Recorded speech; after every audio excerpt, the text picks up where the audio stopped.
Welcome one and all, it's time for yet another Warhammer The Age of Sigmar tournament report featuring Bastian. So, last time it was Yndrasta, and that went quite well. So what do I normally do after a decent outing, a decent performance at a tournament? How about take a list that uses none of the same units? Sounds like a great idea. So, here we go. Boom. There it is. That is 2,000 points of Stormcast Eternals in Heroes of the First Forged, Bastian's personal army of renown. So it must be led by Bastian, of course, and then you've got various other limitations on the list. There's not a lot of options in there. You can take a lot of the heroes, but not a lot of other units. You can take Annihilators, Praetors, and that's about it. Not a lot of options at all. So, what is the best way to get all the juice out of Annihilators and Praetors? Well, you want to bring something for the Praetors to bodyguard, and you can bring the two big dragons. So, my dragon, for the purposes of this event, will be Karazai. There you go. Obviously, he's a bit purpley, so he's halfway between a Krondys and a Karazai in the colour scheme anyway. And when I used to play him as Krondys, people would always come up to the table assuming he was being used as Karazai anyway. And they're almost identical poses. The only difference is Krondys has a bit more armour on him and Karazai has a bit of a scar on his face. That's the only real difference. But he's very fighty. And of course we've got Bastian in there. So those are the two leaders of the regiments. 2 regiments to be precise. In Bastian's we have some Annihilators. And just 1 unit of 3 right here. And then we have 2 units of Annihilators with Meteoric Grandhammers.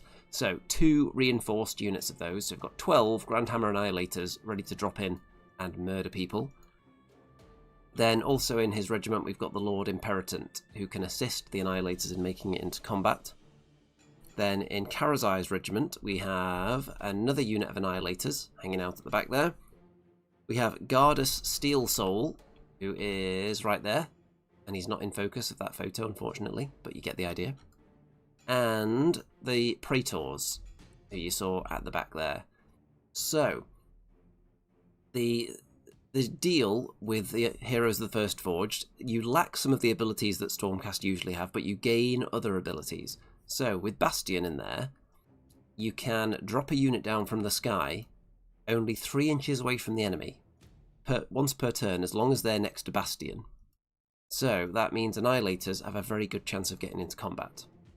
That is the main selling point of the list. So you'll be probably moving Bastian before the game with his 5-inch move. He can move 3 infantry units, so him and any other little heroes that want to keep up or anyone that wants to run onto an objective. And then you can make him auto-run in turn 1 and drop down 6 Annihilators right in front of the enemy in turn 1, which is obviously terrifying for anybody. So it's going to be very interesting, in fact, playing a Stormcast list that isn't looking for the double turn, that it's actually trying to go first. So only 2 drops seems like a good way of doing that. There will be quite a few games where I just get to choose and I will be going first, so I can send Bastian straight up there and plop down Annihilators right in front of the enemy. So screens could potentially be a problem, but there are some ways that this army mitigates screens as well. Now, because this was a very late decision, moving to this list, and it was only made maybe the day of list submission, and I only had a cursory glance at the rules, so in the first 2 games, I actually continued to use Finest Hour, which is not actually allowed in the Army of Renown. Bum bum bum.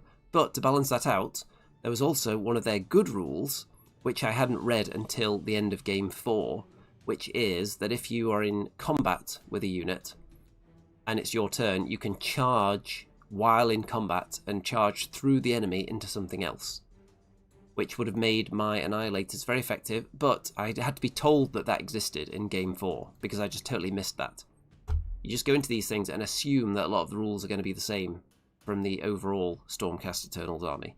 So those are 2 things that are played incorrectly, so I'll continue pointing those out as they happen as well. The thinking is, other than Bastian dropping in Annihilators, Karazai is going to do lots of killing as well. So these units here, these 3, are going to do all the killing. The shield annihilators are going to either sit on objectives or sit in front of anyone that may get charged and absorb the charge and then give the enemy units maybe a bit of strike last. And praetors are going to be hanging around with Karazai. Now, there is no portal in this list. You can take it, but the list I made was exactly 2,000 points, so I didn't have the 20 points to spare. The other unit of annihilators, if they want to come in at the same time, then I can have Gardas and the Imperatant dropping down, potentially, and moving them. Because the Imperatant can move several units. He can move up to 3 units, D3 inches, when they drop out the sky, and then Gardas gives them +1 to charge, +1 on their melee weapons. So, if I can get 1 unit 3 inches from the enemy, another one maybe 6 inches from the enemy, giving them extra attacks with Gardas if he lands between the 2 units, and then Gardas charges in as well and gives units around him a ward save. That can be quite a survivable little bundle there. Bastian probably won't charge in with them because a lot of the times he'll be running to actually get up towards the enemy in the first turn, so he won't be able to charge straight away. So we want to keep Bastian alive, and if the enemy look like they're thinking of maybe going first, then I won't throw Bastian out into no man's land to get killed before I've brought the annihilators down. That would be a terrible idea. Okay, let's go into game 1, and it is Life Cycle. So if you've not seen this one before, at the start of round 2, the underdog picks either the green or red objective, 2 flank objectives, picks one of those. That becomes a primary objective, and you score big points for holding that and the 2 secondary, which are the 2 adjacent to it. And then it cycles around clockwise for the next few turns. So if you start here, it'll then go to the bottom one, then the left, and then at the top there.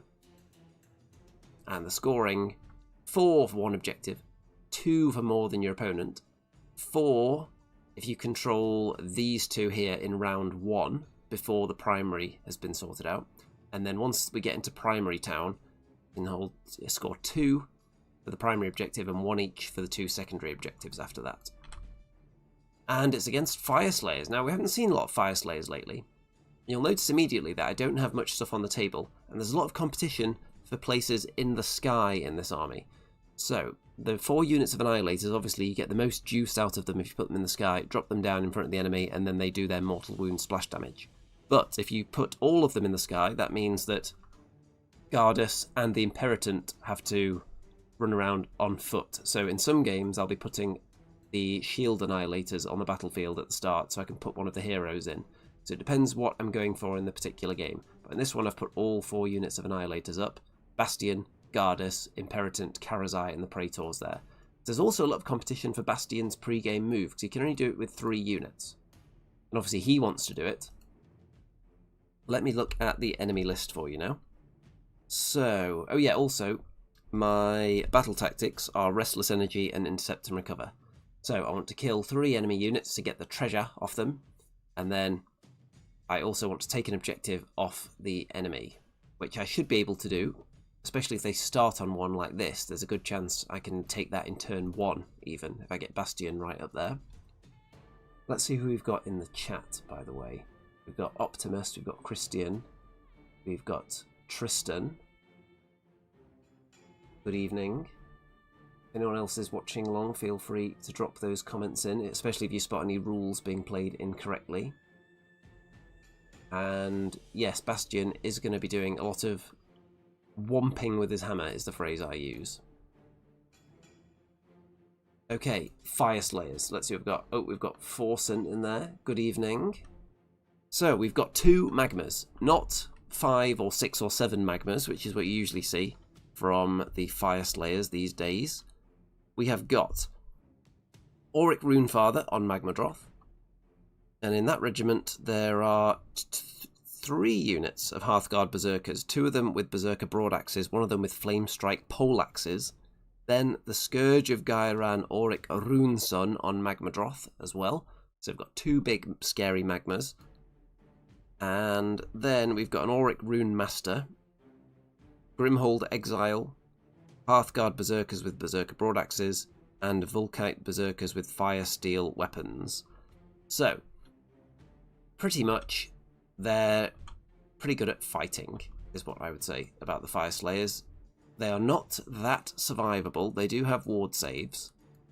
Oh, but actually, one thing I didn't mention about my Army of Renown, speaking of ward saves, the Lord Imperatant, because he's the only non-named character in my list, he has both of the artifacts available, which are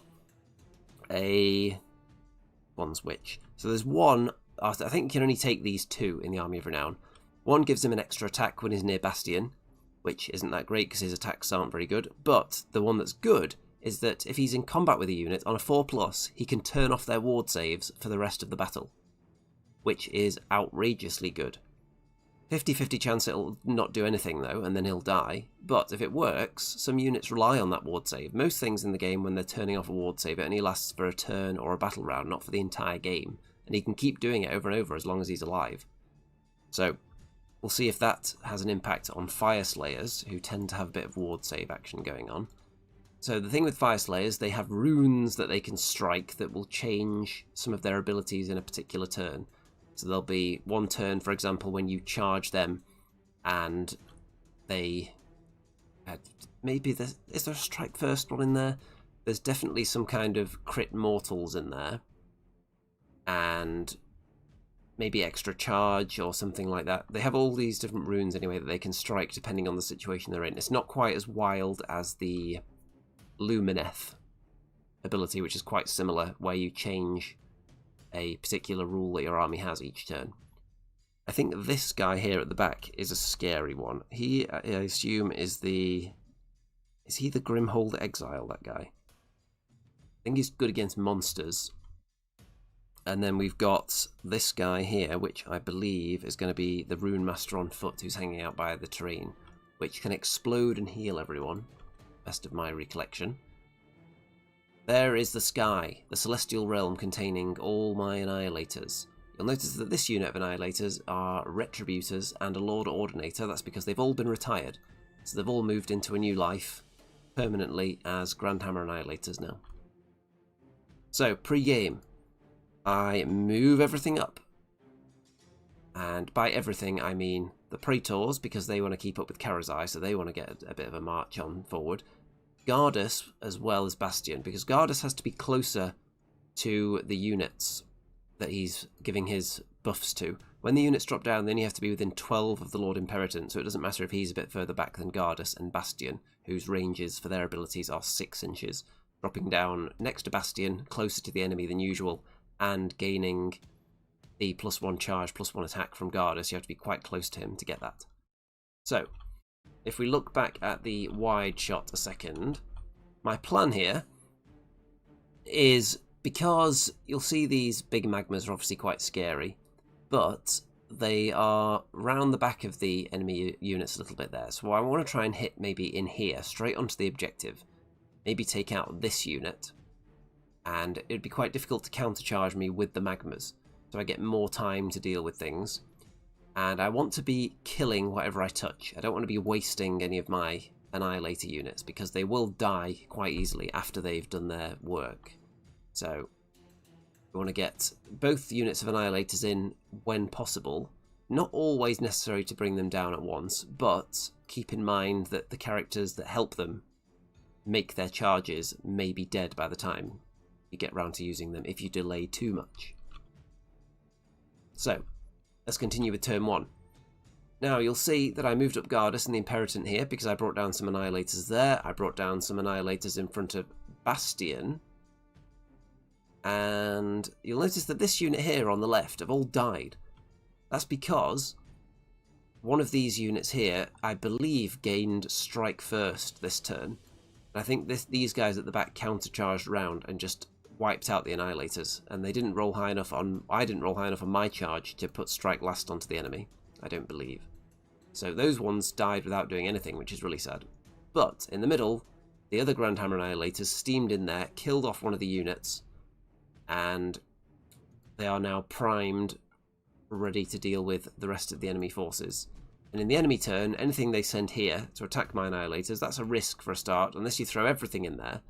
And if you do that, then we look back here, you've got Bastian waiting there, and you still have to worry about Karazai, obviously, with his Praetors who are lurking right here. So if you throw everything into the middle and Karazai gets into you, that could get juicy. Karazai is very good against big blobs of infantry. He gets extra rend, which I don't think matters against Fire Slayers because I don't think their armor saves are that good anyway. But he also gets his Rampage, which is 1 mortal wound per 5+, and you roll as many dice as there are models in the unit. So if it's a massive unit, obviously you can do massive damage with it. I have destroyed a Gironite treasure unit, which I believe was just the unit at the front. Oh no, it was the character actually. It was the Rune Father. Is it? No, Rune Master, that's the one. Rune Master was the one on foot there. So he's dead because the Annihilators were able to make a sufficiently long charge and pile in and kill both of those units. Kill off the character and the infantry there. So we've got some treasure immediately. And I believe I also took the objective off the enemy. So, yep, 20 points for getting my 2 battle tactics immediately at the start of turn 1. But I have lost 6 Grand Hammers on this side without accomplishing anything. So they didn't need to go in there. It was just a case of they didn't roll sufficiently high on their charge to make the enemy strike last. Then they got countercharged. And the enemy were able to whoop them, unfortunately. But we've got these Annihilators down as well. The reason they are here is because if the enemy want to attack Karazai on their turn, then they'll probably have to tag these Annihilators, and if they do that, there's a chance I'll be able to put Strike Last on them. So it's a bit of a deterrent.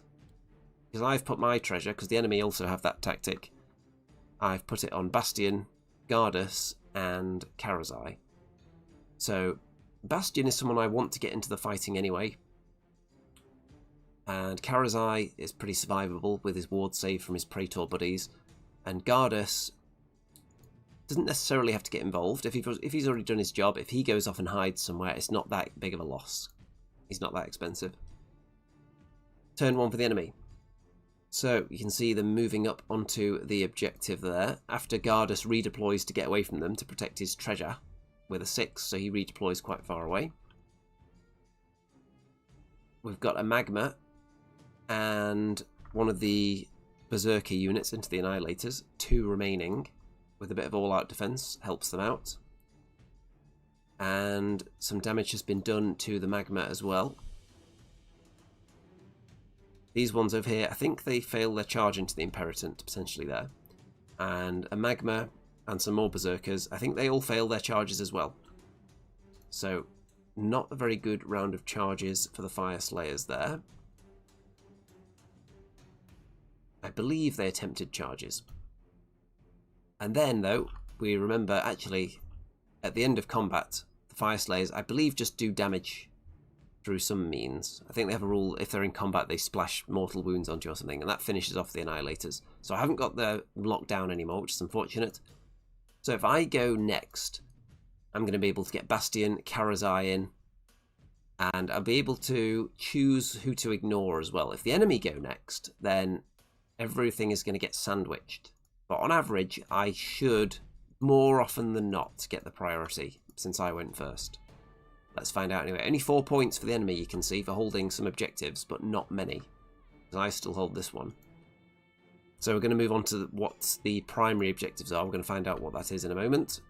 And my opponent makes it this one here on the left, that obviously has already got troops on. And I get the priority, so I get to go first in round 2. And Karazai and 3 shield annihilators get onto this objective, which is this one here, and wipe out that unit, and also the Magma that was back there as well. The Imperatant charged into this unit just to stop them countercharging into Bastian, I think, because Bastian can handle 1 unit at a time, maybe not 2, because that's a lot of attacks coming in. You can see he's lost a wound. And there's me cheating in the first game by using Finest Hour, even though you're not supposed to in the Army of Renown. I wonder what had more of an impact, me accidentally cheating and using Finest Hour, or accidentally cheating myself by not realising that Stormcast, the heroes of the First Forge, have the ability to charge while in combat, which I didn't realise until Game 5. So, not looking great for the Fire Slayers now. Wiped out this section pretty well. There's still 1 Magma left, 1 unit of Berserkers there. The other 2 are tied up with Bastian and the Imperatant, who are quite survivable with their ward saves, especially while the Imperatant still has his Hound. And Gardas with my treasure is hiding quite well as well. So 8 points for me in that round. Because, let's see. This is the primary, which I'm not holding because there's so many berserkers on it. Yes, game 5, it was at the end of game 4, I think, my opponent told me about that rule. So I just assumed, because I'd never really played the Army of Renown before, I hadn't looked at their rules until submitting the list, pretty much, because I decided I wanted to do it just so I could use entirely different models from last time. Christian says, being really bad at picking treasure carriers, I often hand them to my opponent by giving them to sturdy prime targets they were already gunning for. It's an interesting balance to work. Yes, if it's something like Karazai, I don't mind, because there's a lot that they have to chew through to get that treasure. And if they send their big juicy stuff after Karazai, they're also putting the things in there that I would want him to fight. So it's not bad in that instance. Putting it on like the 3 shield annihilators is always a solid choice as well, if they're not going to do much, if they're just going to sit on an objective, because the enemy have to send something substantial over there to kill them. They can't just send a crummy unit, because that just won't win against 3 shield annihilators. They have to send something decent, but you are giving it up if they send anything good over there, which they probably will because it's worth 5 points. So what I usually do with Stormcast is put it on heroes that can teleport or are really fast. So once the enemy starts closing on them, you either teleport them or walk them through a portal, or teleport them with a different character. And yeah, putting it on like Knight Questor, the Questor Soulsworn, so that they can teleport away when they're nearly dead as well, because their teleport can be done from within combat, just like Translocation. So I like putting it on those units. Occasionally I'll put it on a unit of 5 Liberators, if they're not planning to do anything exciting that game, and just hide them at the back. Just take the like 100 or 90 point hit, and tell the enemy they're not going to have some treasure. Stormcast are pretty good at defending the treasure, really, with all the mobility. Not so much in this list, because I don't have any teleports at all. 8 points into the enemy turn 2. We've got a Magma, and you can see it does some shooting damage here to the 3 shieldies. Karazai redeploys to get further away, just to give me a greater chance of surviving the round and not getting hit by absolutely everything. These Berserkers are going after the 3 Annihilators there, and these 2 are already in combat, so not much going on there. You can see the Imperatant has used his ability to turn off the ward saves for this unit of Berserkers, which is quite a big deal, because they can get good ward saves, these Fire Slayers. So that is a really good artifact, only available in the Army of Renown, but I think it's worth taking a Lord Imperatant. If you're taking Annihilators anyway, then he's a good investment for his ability with the Annihilators to move them after they drop down, but also being able to turn off ward saves with him gives him another purpose, so he doesn't look too expensive when you factor in all those things he can do. You can see that Bastian's been healing, by the way, because he's been killing models each turn, so he gets 4 wounds back. You can see that I have lost the 3 shieldies here. The Berserkers managed to kill them. Bastian manages to finish off that unit of Berserkers, and the other unit kills off the Lord Imperatant, but he has taken away their ward save forever. And we've got a Magma into the 3 shield annihilators there, but doesn't manage to kill them all. Until then. 14 points for the enemy, so a big scoring turn there, because you can see they've taken all these objectives. This one is the primary, one of the secondaries, and I think they've also ticked a battle tactic nugget there as well. Yeah, because they haven't killed any of my treasure, but they got the first part of, let's see which one it was. They've got Wrathful Cycles as the other battle tactic. So let's see who's going to go first in round 3, because from this position, if it's me, I am probably going to be able to kill most of what's threatening to me. I can get this Magma, I can get this guy, maybe that unit as well. If I send my, let's see, I can put Bastian in there, Gardas in there maybe, Karazai in to kill them, Praetors either in there to help him, or Praetors that way as well maybe, and then just leave this unit alone. Or send Bastian in there to kill them while they've got no ward save. Send Gardas in there maybe as well. Send Karazai and the Praetors into the Magma and just leave this unit alone because they're slow. But it's the enemy that get the first crack at round 3. So what do you think they're going to do? Are they going to swamp everybody, or are they going to focus down their attack onto a particular unit? Let's find out. So they're moving in, ready to make some charges. And with the shooting phase, I think I use a bit of all-out defense there to keep Karazai alive. The interesting thing about Karazai is that as he takes damage, he actually gets way more dangerous. If you do wounds to him, if you do enough, then he starts to gain attacks. So if you do 10 wounds to him, he suddenly becomes an absolute killing machine.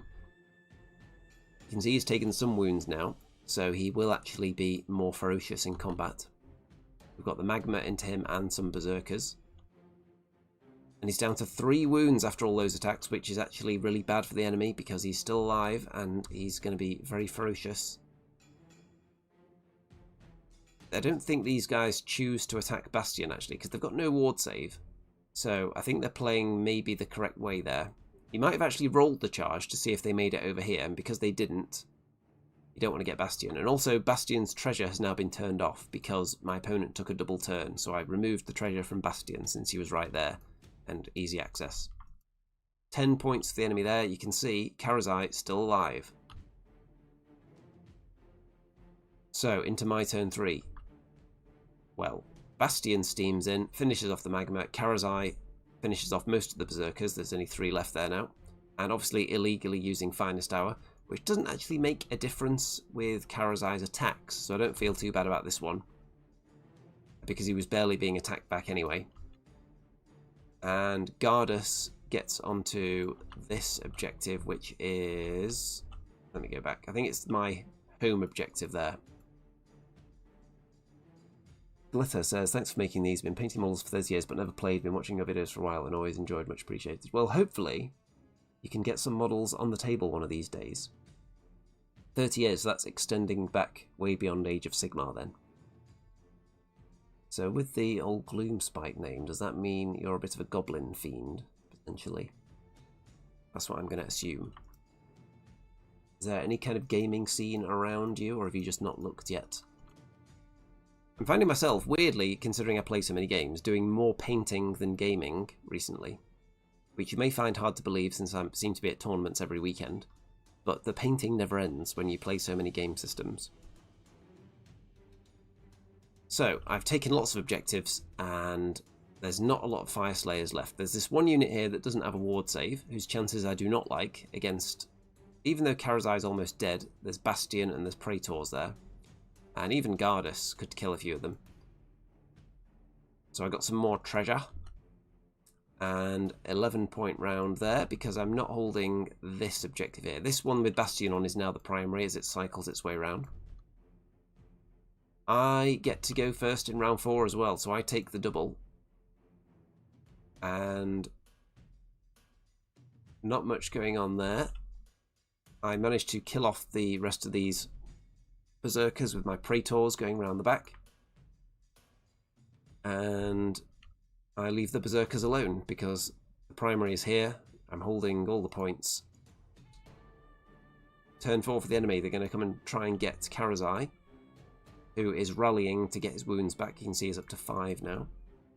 And they charge in, and they do kill him, unfortunately. So that is going to be some treasure to the enemy. So a 15-point round.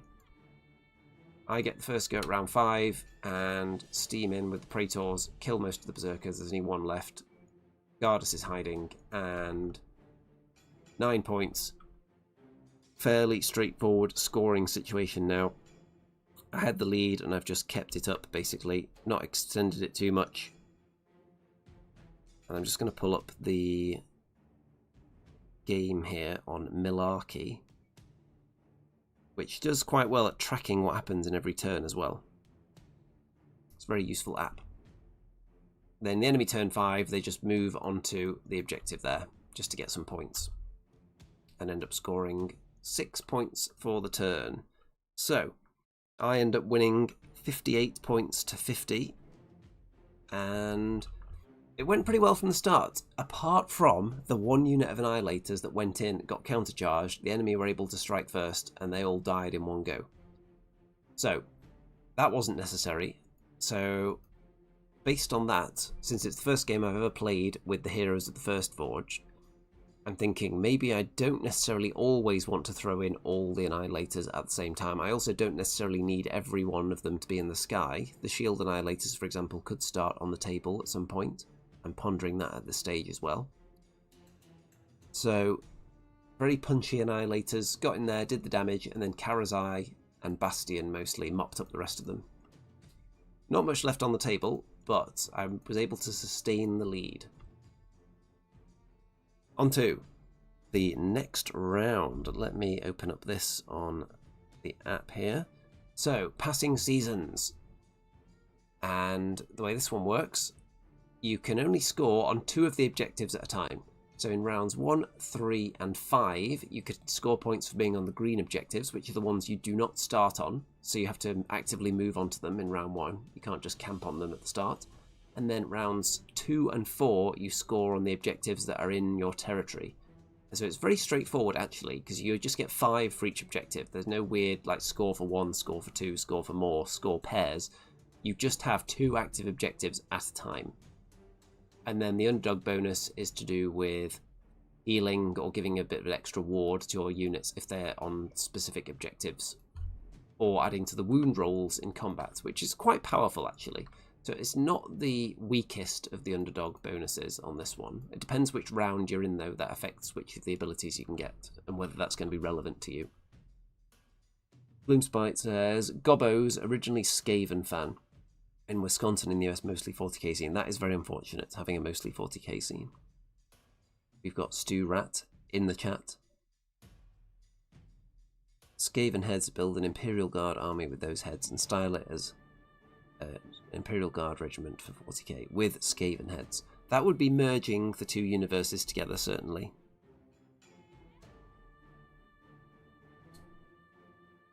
Realms 9. Which one is that? What is the date of Realms 9?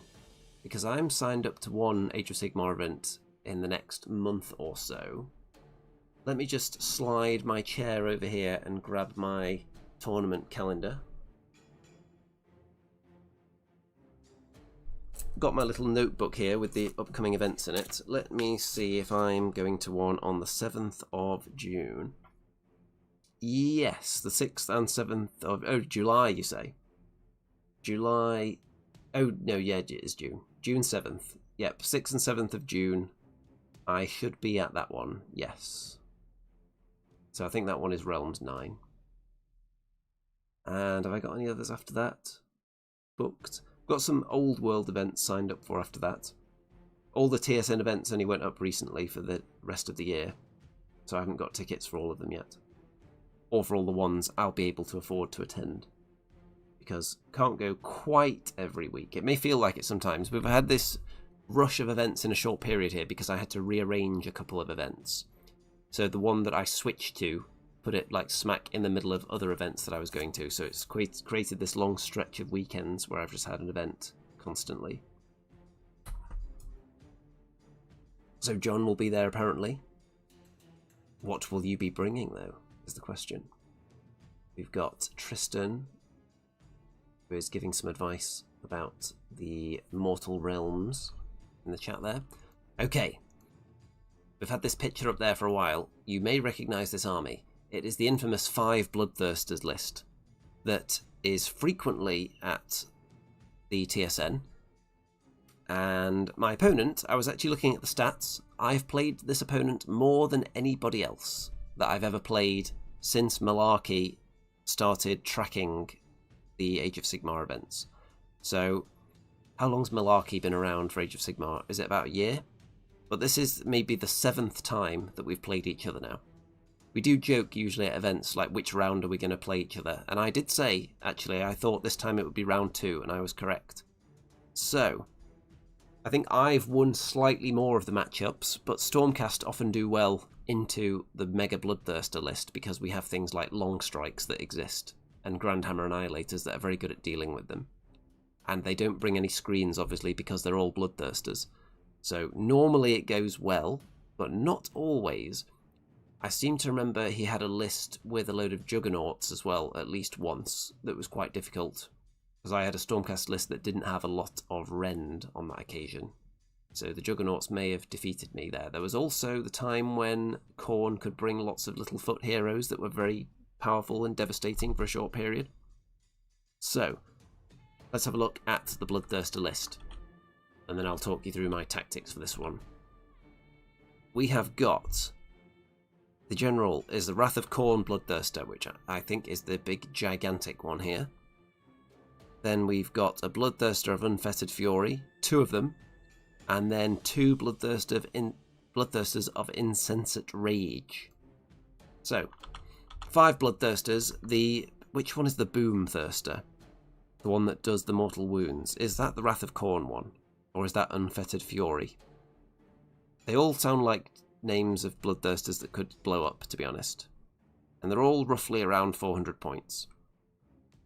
So, here is my plan for dealing with 5 Bloodthirsters. 5 of them, it's not a lot of units.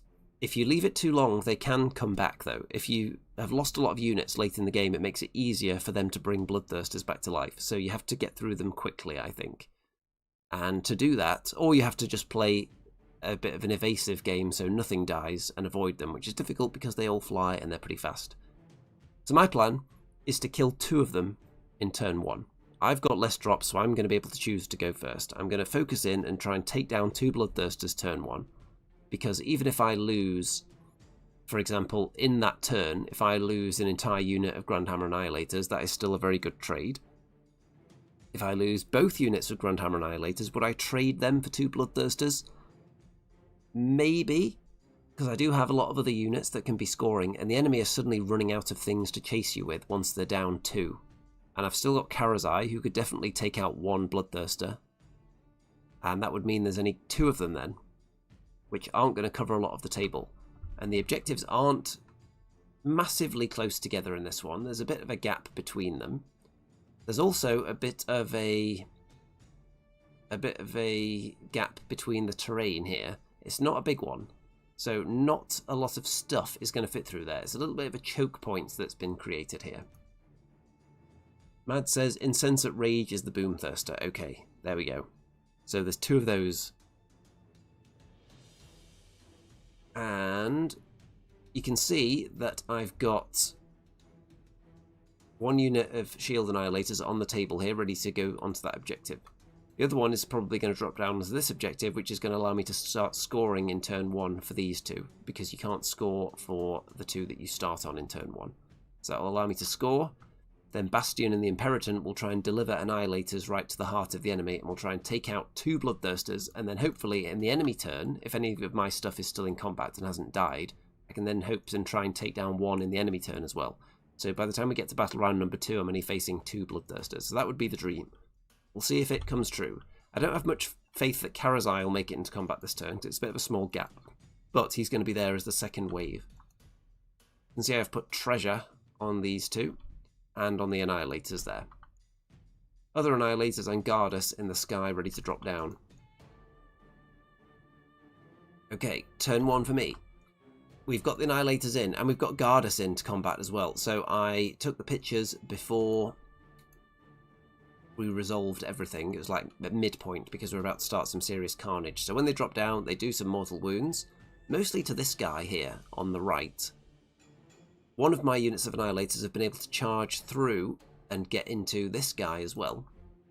So I have to decide how to allocate the wounds. So this guy is probably going to die, almost certainly, because he took loads of damage from my units dropping down. And I think he took maybe a shooting attack as well. It could have been from Bastian, because I don't think Bastian necessarily had to run in this one, because we start quite close together. And Karazai has a shooting attack as well, but that would have been quite far, potentially. May have been Karazai, though. So you can see the Grandhammer's just whomping left and right, doing big damage to both of them. And then they start swinging back, of course. And you can see that unit's been wiped out. So look at this. You can see that's up to 15 wounds taken. Most people do mark wounds taken on the units. I mark wounds remaining, just to confuse everybody. And this guy's taken at least, I think there's 3 dice on him as well. But there's 12 just on those 2 dice, and then he's taken more, maybe with the 3rd dice there.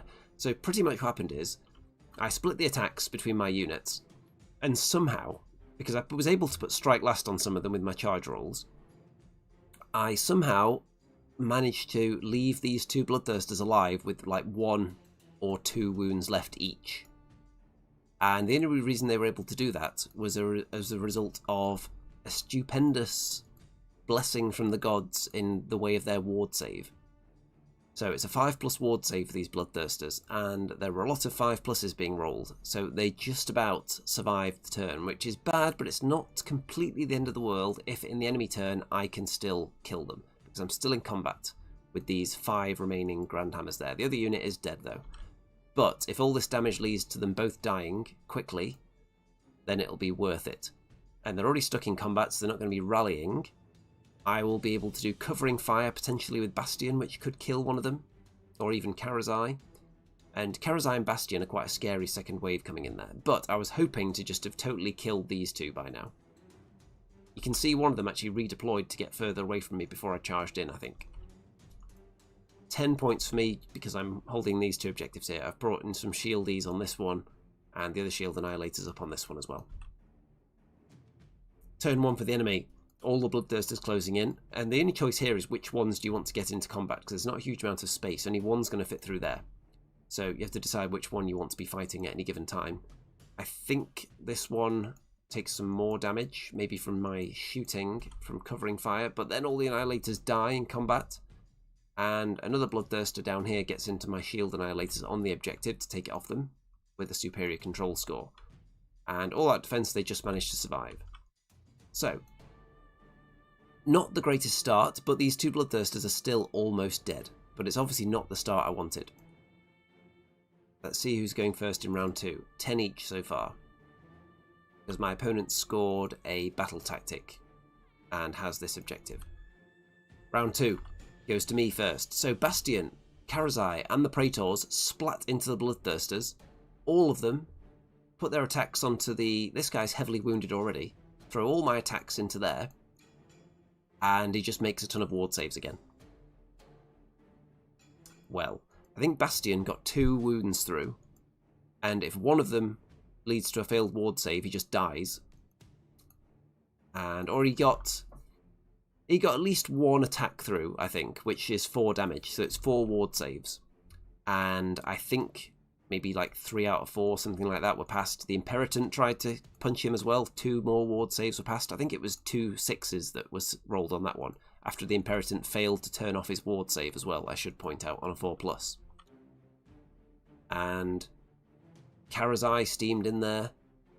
Also didn't manage to kill one yet. The Praetors struck as well. Everyone just stabbing this guy, hitting him with a hammer in the ankles, and somehow he just makes the final ward save each time and manages to survive. Imperatant, useless at turning off ward saves. Yep, so that's a treasure unit as well. And failed again to kill it. You'll notice though that the Bloodthirsters have suddenly dwindled. So there was one here and here. Karazai kills 1. And then I think in the enemy turn, let's see. 1, 2, 3. Okay, I think there's only 3 left now. So this guy does eventually go down.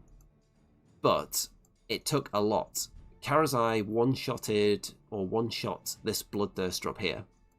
The one that maybe wasn't actually damaged. Managed to kill one off completely. And then finally, I took the final wound off this guy here. So we have got 2 down now, but it's taken too long. Shouldn't have gone all the way into turn 2. Because what I wanted to do was to have... So Bastian, all these guys charged in. So I wanted the Praetors, or the Imperatant, to finish off this guy, who only had like 1 wound left, or 2 wounds left. And then Bastian could pile in and hit this guy. And then maybe take him out as well, or do lots of damage to him. But because everyone else kept failing because he made the ward saves, Bastian ended up having to hit this guy as well. And then he survived more attacks. And then Karazai had to then deal with this guy, and then maybe had to put something to finish off him as well, potentially. Karazai's the only one really that performed that turn. Everyone else just failed hideously. If you consider the enemy making their ward saves as failing, which I do. But I have got some treasure now. And into the enemy turns, they're going to get stuck in now. You can see that Karazai is down to only 5 wounds, and when you don't kill the enemy as well, of course that means they're hitting you back before you kill them, if you have to finish them off with loads of different units. But another Bloodthirster coming in there, and he wouldn't fit because all the wings are too pokey, so there's just a blank base in there. So we've got all 3 of them into this big huddle with Karazai, the Praetors, Bastian and the Imperatant. It is easy to win at Warhammer, you just have to learn how to roll 6s or 5s and 6s, depending what you need. Karazai gets killed, of course. This Bloodthirster takes some good damage, though. He's taken 12. Kills off the Praetors, who lose their ward save when Karazai dies, of course. Bastian and the Imperator are still up, though. So 10 points there, and it's pretty equal in terms of scoring, and I'm going first in round 3. But the issue is, I've only got Bastian, the Imperator, and some shield annihilators left over on the right. That's not going to be enough, probably. And shield annihilators working their way this way because they may be needed to do some fighting, even though they're carrying treasure. And you can see they're still using Finest Hour because I've not been told that it's illegal in this list yet. And obviously, I didn't notice that. It's one of those things where it's because it's something that's omitted, because it's normally there and there isn't a big notice that says, by the way, this Army of Renown is not allowed to use Finest Hour. It just gives you a list of the rules they do have. So unless you're specifically looking for something that's absent, then I suppose that one is quite easy to miss. The one I don't have an excuse for is missing the fact that Stormcast units can charge while in combat. And there were instances in this game where going into my turn, my units were already in combat, where I could have potentially used that to charge into someone different or to get bonuses from charging. For example, the Grand Hammer Annihilators, when they charge, they can put Strike Last on the enemy, so being able to charge while in combat with them can be big. So the Imperator goes down, and the Bloodthirsters are not going down. And there are some, I think that's Bastian's saves. Those are all the saves he had to make. I think they were his wards. And were they? Let's see. 2, 3, 4, 5, 6, 7, 8. Yeah, so he failed exactly the right amount of ward saves to die. And in fact, if he had lived, I probably would have re-rolled this one as well, because as you can see, it's not completely flat there on the edge of the terrain. So he had a good go at saving that. But he's dead. Only 5 points for me in that round. And it's just going to be a mopping up operation for the Bloodthirsters now. They're going to come and get... Oh, we've got a fresh Bloodthirster in. Because of the way the rules work for the Bloodthirster Army of Renown, enemy units that die, you add that number to the turn number and roll that many dice, and you're trying to get a certain amount of 3+s to get a fresh Bloodthirster to enter the battlefield. So another one has come in now. So there's now 4 of them against 1 unit of shield annihilators who are redeploying away from them and managed to survive this turn by getting out of their charges. They don't succeed, but they do score points, and I go first in round 4. So I still hold this objective. The enemy don't redeploy far enough to get onto it, and I'm just hiding for another turn, just picking up a few points where I can, because it's not gone well at all. Into the enemy turn, the Bloodthirsters are surrounding the Annihilators. Some of them do make it in and slaughter them. So obviously 20 points there, and then it's going to be thumbs up for my turn, because there's nothing I can do. And then the enemy turn again, another 15 points. So that is obviously a loss for the Stormcast and a load of Bloodthirsters. So let me look at the final score there. So 65 points to Khorne, 30 for the Stormcast Eternals. Now, obviously that could have been wildly different if those 2 Bloodthirsters that survived on 2 wounds had made a couple less ward saves each and just died in turn 1. Then my Annihilators would have still been there. And potentially a very different game. I think I did a reasonable job scoring a few extra points at the end by keeping the shield annihilators alive as long as possible, racking up a few more points to bring it closer, because the leaderboards are often determined by margin of victory, does come into that, and how many battle tactics you get and that kind of thing. So you always want to scrape every point you can out of a game. But if you get into a grind with the Bloodthirsters and you don't get that initial couple of kills, it's not going to end well, because they can come back to life, my units can't. 2 very explosive games in a row, yes. This one I was hoping was going to be more explosive, but unfortunately the Bloodthirsters would not die. And the problem with killing them with Annihilators rather than long strikes is that if you roll horribly and fail to kill them, and you're shooting them, they can't immediately hit you back. But if you're hitting them in close combat, of course they can.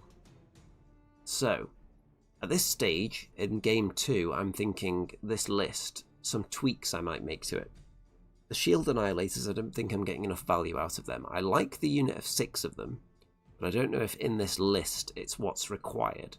it's the benefit of putting them into one unit of 6 would be that I can fit an extra unit into the sky, potentially then, because if I want to put all the Annihilators up there, I can then also put one hero in there.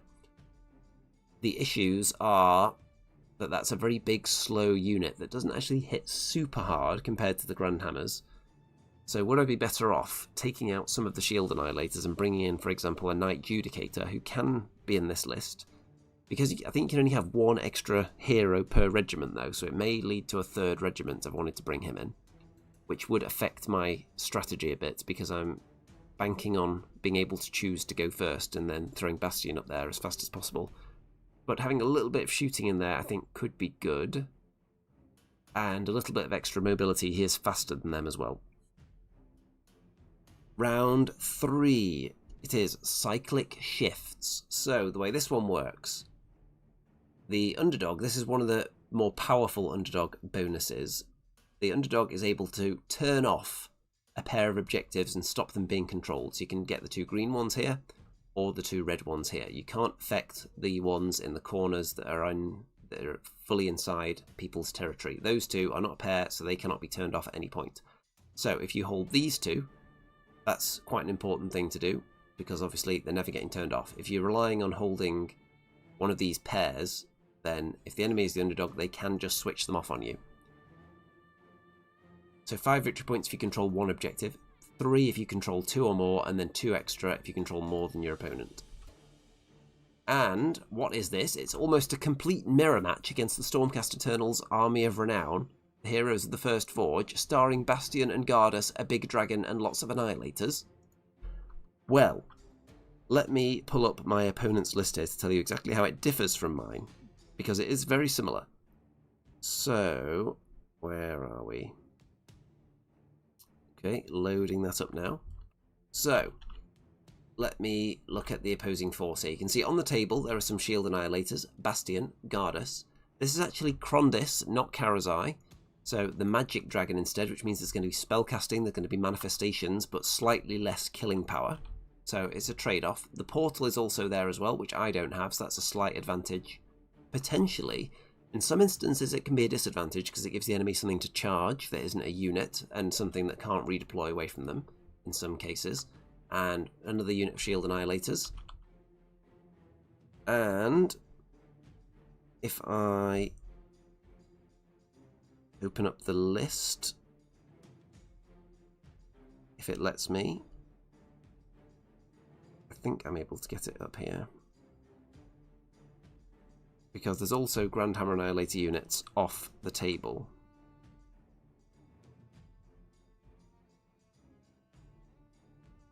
Okay, I think I've got it. I don't know if I took pictures of the units that are off the table, actually. Did I just overlook that? Let's go back to the wide shot. Oh, you can see a bit of it there.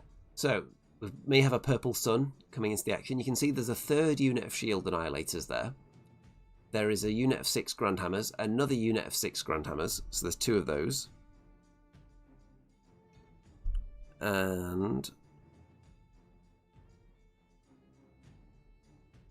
it keeps sending me to the wrong page now, and I'm trying to look at this list. Gosh darn it. Let me see. But lots of Annihilators anyway. Main difference is Karazai versus Krondys. There is no Lord Imperatant in this enemy list here. There is Gardas, and there is slightly more Shield Annihilators. Krondys, I think, is more expensive than Karazai, and there's a portal, and there's a manifestation law, so that makes up the extra points as well. So, we are, I think we're both 2 drops as well, and my opponent actually wins the roll to decide who's going first, I think. So, that's why my Bastian hasn't gone forward. Because my opponent, if you're in this situation, would you like to take the first turn and throw your Bastian up towards the enemy? Or would you like to go second and fish for the double turn? Because the double turn would obviously be quite big in this game, with pretty much a mirror match. The issue with the Yeet Bastian forward strategy is, if you want to go first, and you know you're going to have the choice, your opponent knows you're going to have the choice, so you move your Bastian up 5 inches pre-game, they know that you're going to rush them turn 1, so they immediately move all their stuff 5 inches backwards. because I've also got Bastian who can do the same thing. So I just redeploy Bastian backwards to counter the enemy Bastian's movement. At which point you're looking at a difficult charge in turn 1 to reach my stuff then, because it's just an extra 5 inches away. So you're not going to be able to land as close as you could have done. So it's an interesting counter matchup, this. But since my opponent has the choice, I decide, because the enemy Bastian comes forward a little bit, I'm not going to advance because that would give them an easy charge. But he didn't actually come... Did he come out of the setup area at all? I'm not sure if he did. I think he mostly went horizontal, so I also did the same thing. Because I'm hedging my bets a little bit. Because if my opponent wants to go first, I'm now in a decent position to redeploy Bastian away to keep him safe. Because he's the main key to this list. Because he's what lets you bring down a unit really close to the enemy. If I am given the first turn, though, then the enemy Bastian actually has Gardas and the Shield Annihilators very close to him. So if I go straight through here and try and get to the enemy Bastian that way, I've got these guys to charge into, I've got Gardas to charge into. Whereas when I redeploy Bastian turn 1, it's just Shield Annihilators you'll be getting, and then I'll come in and crunch whatever you took them with. So I think the enemy aren't as well set up defensively as I am in this position for the Bastian on Bastian crime. So if you were my opponent in this situation, would you take the first turn, or would you give it away? Would you fish for the double? You can see I've got Karazai in the middle with the Praetors opposite Krondys, who does not have Praetors, by the way. And we both decided to put Shield Annihilators on objectives. The reason that these ones are able to start on the objective is because Bastian lets the units move pre-game, so they're both already on the objectives there. Okay, so there's treasure on these Annihilators on the right, on the Praetors and Karazai. So this is kind of bait. It's also not always the wisest thing to put the treasure on 2 units that are going to be next to each other, because the enemy can consolidate their power there. But I want the enemy to come and attack Karazai. And with it being Stormcast, there is potential that they won't drop in anything near Karazai if they're concerned about fighting him. I want to invite them in to fight him, though, because I think he is a solid fighting machine, and with the 5+ ward save from the Praetors, I think he can stand up to more than some of my other units. So I want them to engage him so he gets to fight them. And Grandhammer Annihilators may not actually be the best thing to take out Karazai. If he's still got his ward save up, which he should do, because the enemy don't have an Imperatant with the ability to turn off ward saves. So if he's still got his ward save up, and all those Grandhammer attacks in there, Karazai reduces the number of attacks that enemy units make as well. So with his ward save, I feel like he would survive. He would take damage, but you would hope he would survive 1 round against the 6 Grandhammers. He'd be wounded though, which would bracket him, which would give him more attacks, so he would almost certainly kill them. So I don't think Grandhammers are maybe the best thing for Karazai, specifically just because of a couple of his mechanics. Okay. Let's go. I'm given turn 1 by my opponent. So obviously, thinking that there's distance between us, maybe I'm not going to be able to bring that much pain to them in the first turn. So let's see how much pain I do bring. So, Karazai is not being too aggressive. I'm just staying back with the Praetors, because if I just land him here, he's just right there out in the open for the enemy to land everything and just swamp him with all their stuff turn 1. And I don't want that to happen, so I'm leaving him back a bit. Bastian and Gardas have made their way up there. And you can see that I've blasted some Grandhammers up there as well into the enemy Bastian and the Shield Annihilators, and do enough damage to kill both of them. So the enemy have lost their Bastions. They've lost the ability to bring down the Grandhammers very close to me. They still have Gardas, but I think this is a good move because it's going to make the enemy Annihilators less effective now. And my Annihilators are still up, so they have to be dealt with in the enemy turn, so they can't just turn their attention entirely down here and go after Karazai, for instance, because you've got 6 Annihilators running around in your backfield. So, I quite like this position, but obviously there is a lot still to come, because the enemy have more Grandhammers in the sky. They've got more Annihilators in the sky than I do, if you include the Shield Annihilators. So, the enemy Bastian is dead before he's had a chance to do anything.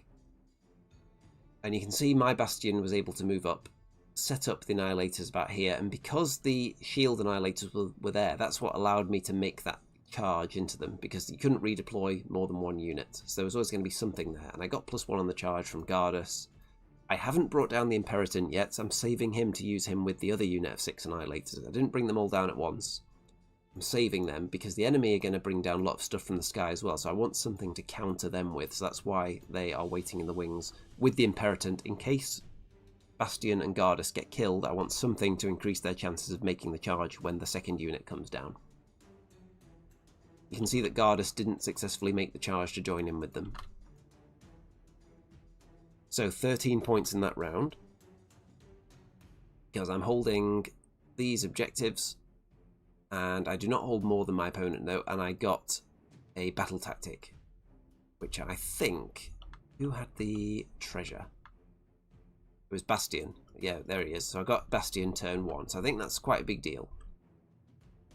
Turn 1 coming up for the enemy. So Shackles drop down next to my Annihilators and next to Gardas, which is going to potentially slow them down, cause a bit of a roadblock there. Krondis throwing spells around. I redeploy away from him with my Annihilators, because if I can make him fail a charge, that would be great. And 6 Grandhammer Annihilators have actually dropped down there as well to try and charge me, but the redeploy has made it almost impossible they'll get in. But with the Grandhammers, when you don't have Bastian to bring them closer, and you don't have an Imperator, then a valid strategy is, if you're going second, just land them somewhere, not necessarily expecting to make the charge, because then if you get the double turn, you can start moving them after that as well. It's not so good if you're just chasing after one unit, because they only move 4 inches, and that's like an average redeploy. So the charge, on average, doesn't get much easier each turn if you're just chasing one unit. If you're going into a cluster of enemies and get the double turn, obviously they can't all redeploy there. And look at that. Krondis kills a load of Annihilators and then powers through, which I think is quite a sensible thing to do, gets away safer into the backfield there. Purple Sun also screening this angle of approach for Karazai, which is a good use of that as well, I think. So 8 points for the enemy, and what am I going to do on my turn then? We've got 1 Grandhammer Annihilator with 1 wound left there. If he survives, then I can then rally that unit a bit and get some more of a punch. I've got another unit of Grandhammers to come down. The enemy have got 1 unit of Grandhammers left in the sky, and maybe some shield Annihilators. I can get Karazai potentially in, but there's not a lot of space around here because of the Purple Sun. But that does give me something to charge into and maybe pile round into the Annihilators there. Karazai would love to have a swing at them.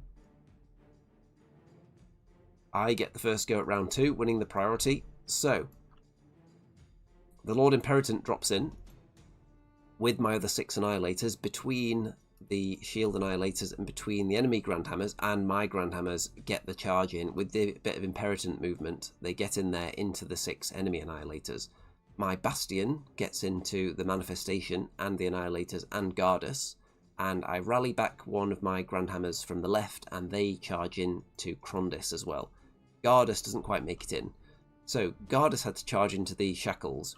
I failed to unbind the Shackles, and then I had a bit of an issue with placing my Annihilators, because what I wanted to do, let me go back to this picture here. I wanted my Annihilators about here. But the issue was I didn't have enough space to place them within range of Bastian. You have to place them wholly within 6, and because Gardas is down there as well, he wanted to get in. There's just not much space down here, unfortunately, because of the Shackles getting in the way. So I ended up just dropping them here on the other side with the Imperator and using him to get them in. So everyone gets in there. We've got the Purple Sun in there. The Purple Sun is actually bad for my opponent in this situation, because the Purple Sun reduces the saves of friendly and enemy units. So if I'm going first, which I will be because I made the charge, probably giving them strike last, I'm going to be able to hit with my other stuff first. But I still might want to go first with them, even if I've put strike last onto the enemy, because the Purple Sun could kill an Annihilator or 2, so I might not want to take the risk that I don't get to strike first here. Because Annihilator Grandhammers versus Annihilator Grandhammers, you definitely want to be going into that full strength so you can guarantee you'll kill off the enemy unit, especially with -1 to their own saves from their own Purple Sun. Krondis has taken some wounds there from the 2 Annihilators on this side. And then my Annihilators completely annihilate the enemy Annihilators. Wipe them out completely, and then the Purple Sun, I think, kills a couple of my Annihilators. Bastian gets killed here as well by a combination of Crondis and Gardus. My Grandhammer champion on this side is still up. My Gardus is still up. So, I think it's going pretty well. I haven't tried to get Karazai in yet. Not without the Praetors. He wants to go in with them. So, I've killed off some enemy Grandhammers. Mine are still alive. So we've both lost our Bastions. The enemy has lost a full unit of Grandhammers and lost a lot of wounds on Crondis and lost Shield Annihilators. I've lost most of a unit of Grandhammers, but this one is still up. And I've got Karazai at full power still. But in terms of scoring, obviously that's quite good. 15 points there for me, because I think this is the first time I actually took an objective off the enemy as well. So that got the first part of Restless Energy. Going into turn 2 for the enemy, they managed to clear out my remnants here, which was Gardus. I think Gardus was still there. Oh, Gardus might still be there, actually. Oh, no, Gardus is dead as well. Gardus killed by the Shackles, Mortal Wounds, and then the Annihilator champion also killed there. Okay, so Crondis casts -1 to hit on Karazai, which is very mean to cast on your sibling like that. And heals up some wounds on Crondis with a bit of rallying. The enemy Gardus and the Shield Annihilators get into my Grandhammers. And the other Shield Annihilators get into the Imperatant. That helped my Grandhammers get in with a bit of all-out defense he's clinging on though. And the dice on him, I don't think he actually healed. Oh, I remember what happened. I think, let me see, is his dog still there at this point? At this stage, I was thinking that as soon as you lose the dog, that's it, you don't get your ward save. But the way it actually works is, at the end of the attack sequence, the dog disappears. So it's if you roll a 1 for your armor save, the dog goes away. And I was thinking, okay, it's just gone, that means I don't get a ward save from this attack. But actually you do. You get the ward save from that attack, and then the dog goes away. So you'll see I think he teleports up in health at some point. Let's see, did he go from 5 to 2? I think he just took more on this occasion. But it may have been this game where I found out about the dog, though. Because I was thinking that as soon as he lost his token, he would no longer get the save from it. But all you have to do is read his rules properly, and you'd figure that out. And then my opponent manages to score 13 points, so a decent scoring round there. You can see that Crondis went off to take this objective. Because I don't think... Let's see. Because these two have become inactive, these two objectives in the middle, because my opponent's the underdog and can decide that now. Let me just go back and see if anyone was out there. I didn't have a unit there, so I think Crondis just went to tag the objective and not join in the fight. And that led to, obviously, a bit of a closer battle in the middle, which we find here. I do lose the Annihilators, though. And the Shackles are put up. So, I don't mind if the Shackles are there, because on my turn, I can try and get rid of them. And that means the enemy can't then counter-cast them if you've just got rid of them on that turn. But I think I failed to remove them anyway. I do get the first go at round 3. The Praetors get into the enemy Gardus and kill him. Karazai gets into the Shield Annihilators. Crondis mostly left alone. And 20 points for that round. So Karazai doing the business. I think he actually kills off the other unit of Annihilators there rather than this one. I think they were both here. Because I think, was the Imperatant fighting them? Yeah, they were here. So Karazai got into position here so he could strike at both of them. And I decided to kill this unit because they were potentially going to kill the Imperatant. Just to keep an extra unit alive there. And I managed to get the big points into enemy turn 3. -1 to save onto Karazai again. And he takes some more wounds. And we've got the final unit of Grandhammers in now. So this is where it gets scary. Because if they make the charge, Crondis decides to get stuck in. So we've got Dragon versus Dragon. But the Grandhammer Annihilators do not make their charge into Karazai. So they haven't got any assistance. Because they don't have Bastian, they don't have Gardus, there's no Imperatant in the list. So they do not make it. However, In a smart move by my opponent, they've been dropped in next to the teleport chamber, which means that even if they do fail their charge, and there's nothing going on near them, they don't have to walk very slowly for the rest of the game, they can just teleport somewhere through that, so I think that's a good move. Only 5 points scored for the enemy though. The objectives are mostly mine, and there's not a lot of enemies left at this stage. Bastian says, always a lot of nerve involved in mirror matches, especially so with the mirror this close. Did your opponent know about the charge while in combat rule? Perhaps it never came up or would be useful. I am not sure, because at this stage I didn't know about it. I only found out at the end of game 4 that it existed. So I'm not sure if my opponent also knew about it or not. There are some instances where it would be very useful. And in this game, I'm trying to think if there are times it would have been good in this game. Maybe if you want to attack a unit that's behind something tougher, perhaps. Okay, into round 4, I get the priority. So that means if we look at what happened at the last round, we've got Krondis there, and now in round 4, we no longer have a Krondis. Karazai murders his brother. And the enemy Grandhammers do not succeed with their countercharge, which is fortunate. And I managed to score big points again, 15 for that round, and there's only Grandhammers left for the enemy now, and I've got way more stuff. Still got loads of treasure. Enemy turn 4, so the Grandhammers do get into Karazai this time, as you'd expect. And let's see if they... Nope, they do not.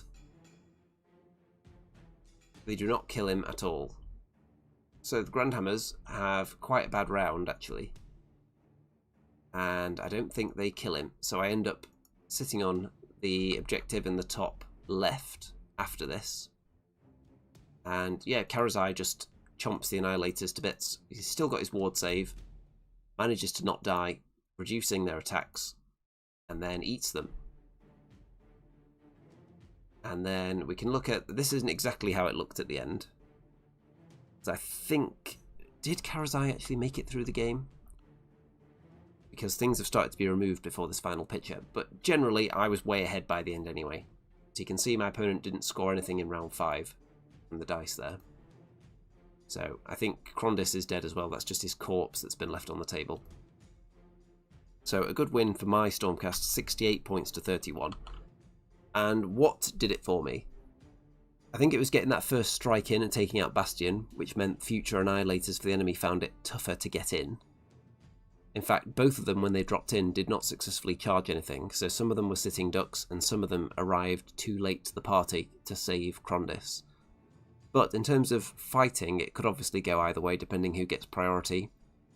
But in terms of point scoring, I always seem to have the edge, because I got in there with that first strike, and kind of pinned the enemy back in that position with some of those units. So it felt good scoring-wise throughout, even though the objectives I was on were constantly being shut down, of course, because my opponent was the underdog. Into the next round, and it is Roiling Roots, if you will. And this is a reasonable underdog mechanic where you can put strike last onto pairs of objectives. You score 5 for one objective, 3 if you control any pairs, and 2 for more than your opponent. So holding 2 objectives doesn't necessarily do anything on its own. So you want to look for the pairs, and you want to look for more than your opponent. You've got a pair here, green ones, and a pair of red ones there. The ones that start off in your territory are not pairs. And it's Caradron Overlords, which we don't see a lot of, actually, at the TSN Arena. So let me fire up this list for you here. If I can find it. There we go. Okay, so we've got Brock Grungson. We've got very nicely painted, and what jumped out at me about these KO is the ether balloon parts of the ships being painted not in metallic. And you mostly see them painted metallic, and you see the actual little boat underside part of it being painted in the more exciting colours.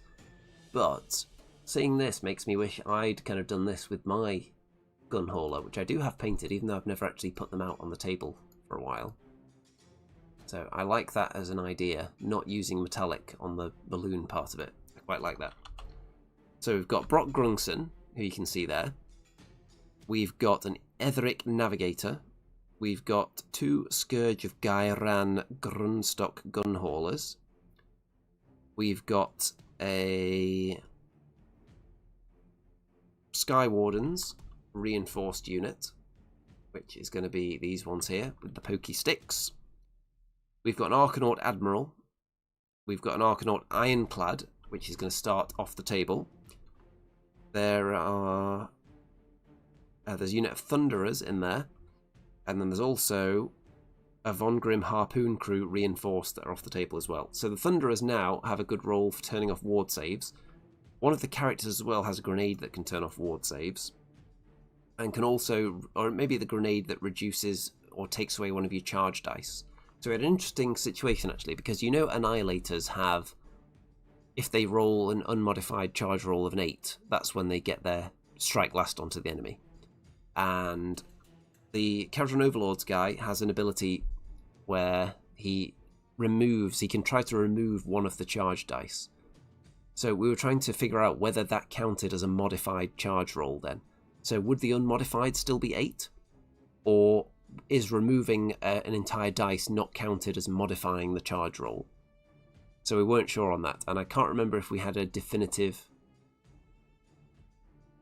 decision on that either. If anyone in the chat's got any thoughts on that, let me know. Does removing a dice from a charge count as modifying it? Because there are certain abilities in the game where you just remove a dice before the charge roll is made, so that dice is just never rolled. So you only roll 1 dice. The ability is like the Stormcast spell that just takes away one of the enemy charge dice before it's rolled. They charge with 1 fewer dice than usual. So the unmodified roll is just whatever comes up on that 1 dice. But the way the KO one works is the opponent rolls both dice and then you try to remove one of them afterwards. So does that count as a modified charge roll or not? Is the unmodified version the 2 full dice, or is the unmodified the 1 dice afterwards? I don't think it majorly affected any of the charge rolls in this game, but very interesting situation. So the KO are only 2 drops and get the choice of going first or second. So I've got my Annihilators and Gardas in the sky. My opponent is obviously thinking about going first because you can see that the Sky Wardens have been put right in my face turn 1. And there's a lot of stuff that can drop down from the sky. So can I survive the turn 1 bombardment and then strike back with my Annihilators? Let's find out. Okay, turn 1 for the enemy. I've got Annihilators on an objective. The enemy are spreading out onto objectives and moving around, bringing Brock forward. You can see they're going full on aggressive. The Ironclad has dropped down with the Thunderers, with the Harpoon crew, with the Sky Wardens. Lots of 9-inch sticks out to make sure they're all sufficiently far away to be legal from Bastian. I put Bastian next to this terrain so he's obscured and he can't be shot, which is important. The enemy want to get him, they're going to have to charge me. And one of the gun haulers is eyeing up the Imperatant there as well. So look how terrifying that sight is. I like the bases of these Kharadron Overlords. Very colourful. So Brock potentially getting stuck in. Look at all this that wants to shoot and then charge in. So they all want to shoot Karazai. And I thought, do I redeploy him? And I worked out, actually, the ranges and a lot of that stuff aren't worrying about him redeploying at all, because there's a lot of 18-inch range shots there. And what I believe would have happened if I had redeployed, because I think it's this guy here that can turn off ward saves on a unit within 12 inches. So I thought I could redeploy out of range of that, but then the Praetors are still going to be there. So he could turn off the ward save on the Praetors. Praetors would get shot by the short-range weapons and killed, and then all the long-range weapons would target Karazai. So I thought I might as well just stay there and soak up whatever's coming. And let's see what it is. And you can also see the Sky Wardens have moved up as well because they had their pre-game move forwards, so they're right in my face. Let's see who survives the shooting. We've got 4 wounds down from Karazai. He's down 16, so he's only on 4 wounds now, despite all out defense against the Ironclad. So that thing, I think it hit with nearly all of its shots. So that explains how that did so much damage. You'd expect a few of them to miss, but I think pretty much every single one did hit. Then a gunhauler opens fire, and Karazai is dead, and one of the Praetors is dead. And then all the Praetors are dead, in fact. So, not the greatest moment there. Sky Warden's charge into Bastian. He only takes 4 or 6 wounds with all out defense, so he's okay for now. The Imperator survives against a gunhauler. However, the Sky Wardens are in combat with the unit and then lob some grenades at the end of combat to do mortal wounds. Bastian dies. So we've lost Bastian and Karazai turn 1. So, we've got Gardas in the sky to potentially guide the Annihilators into combat, but because how spread out these manifestations are as well, there's nowhere really juicy for them to land. So I'm going to go ahead right now and say this is probably game over already. That was a devastating salvo turn 1 against something that I clearly wasn't prepared for here. So, what am I going to do? I am going to try and get to the Ironclad. I'm going to try and kill this bundle of stuff here, because it's mostly ranged. So I'm going to try and get my Annihilators in here, because not all of these things can redeploy. I can try and charge some of them, pile in, and then maybe hit the Ironclad. You don't want to charge straight into the Ironclad, because I think it drops bombs on you then. You want to hit something else first, and then pile into it. So let's find out. I think the Gunhauler powered through away from my Imperator there as well. And that was turn 1, 20 points. Turn 1 for me. Okay, we've got Annihilators in. We bring down all the Annihilators and Gardas to charge into this unit here. But they all fail their charges, despite the +1. The only ones that make it in are the shield Annihilators, so I throw them in, so they can hopefully lock something down for next turn. But only 5 points for me.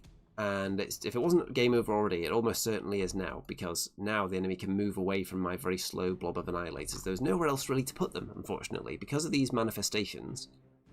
And one of the things I don't like about manifestations, actually, is that they are used to screen out teleports. And that's really the main purpose of them in the game, which I think isn't a good use. An endless spell, or in this case, it's more of a piece of technology rather than a spell.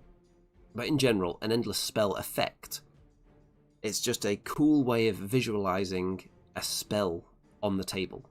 I think that was the basis for their existence. But because of the way they've gone with the rules, they're mostly used to just screen out the battlefield, and as what you would normally use as like a skirmishy sort of unit.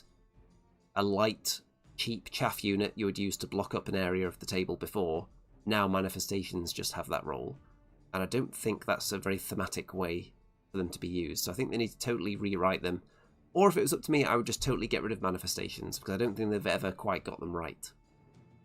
But I'm sure they'll stick with them because there's a lot of models they need to sell there, so hopefully they completely rewrite the rules for them and have them more representative of what the original vision seemed to be for them. But nowhere really to land here on this table, unfortunately, so miles away from the enemy going first in round 2. So my shield Annihilators, the Ironclad just moves away from them and does loads of damage to them, as well as taking a bit of damage itself. And everyone's backing up slowly from the Grand Hammer Annihilators, which is obviously the wise thing to do. And then Brock is going for the other shieldies on the objective on the left flank. My Imperator is in combat with this one. And on the left, one Annihilator left with a single wound after the Gunhauler goes in there. Optimus says, do you think there's pretty much no chance of winning most of your games, let alone a tournament, without having learned what all your opponents can do? Well, that's just kind of the way I play. I don't pay attention to any of the other factions until I play them. That's just my personal approach. I just go into the games and learn what they do from playing them. So if you play the same faction again next week, you now know what they do. I prefer to learn by playing. I like to play a few games, and then I might go and read the rules and say, oh yeah, that's how that thing works. And that's precisely how that thing's worded, so maybe there's a way I can deal with that. I don't like to just blindly read all the rules and try and digest them, and try and interpret them into a plan in my brain without having actually played them. I like to have that context. So playing a couple of games against armies that you're not familiar with lays a bit of a foundation, so you can then look at the rules and it sticks and it means more. That's just how I best learn. And because I haven't been playing a lot of practice games lately, then this is just how you figure out what a lot of the enemies can do. I will say the Caldron Overlords, their rules are much better now in terms of a theme and visually. It's much better than an edition or two ago, where you would keep your entire army off the table on a tray, and they would shoot from the tray, they would die on the tray, they would never even touch the battlefield. So you'd spend months painting up an army and then it would never even go on the table. So that was just terrible rules writing in conjunction with a hobby. And there was just no... It didn't jive well at all, the rules and the hobby aspect of Warhammer in that edition. Then the last thing they did was they had them redeploying like half the table away, because you would redeploy onto a boat, the boat would move, then you would redeploy out the other side, so it was almost impossible to charge them. I think that was really bad as well. I think they found a sweet spot at the moment, so I think the way they play feels fun now. Obviously it was very successful here. Now you can see some double ones popping up here. These are charge attempts on my turn, I think. Oh yeah, it was a counter charge attempt, but I remembered I couldn't do it with this unit because I think they had redeployed to get into obscuring, or tried to and rolled a 1, so they didn't even make it to do that. And then this one tried to counter charge, rolled a double 1, so obviously they're not going anywhere. So everything else is just being mopped up while the Annihilators are stuck in the woods now. And another 20-point turn for the enemy. Into my turn, I start chasing after the enemy units. The Annihilators fail their charge into this one, but somehow the Imperatant kills an entire gun hauler on his own, takes an objective off the enemy in the process, and also takes some treasure, so that's very good. Imperatant doing fine work. The other unit of Annihilators move up here, and they were able to get to this manifestation. That was the only thing they were able to charge, because they made a very small charge roll, I think. So that's the only thing they were able to kill. Gardas gets into the Sky Wardens in the middle there, but he ends up dying.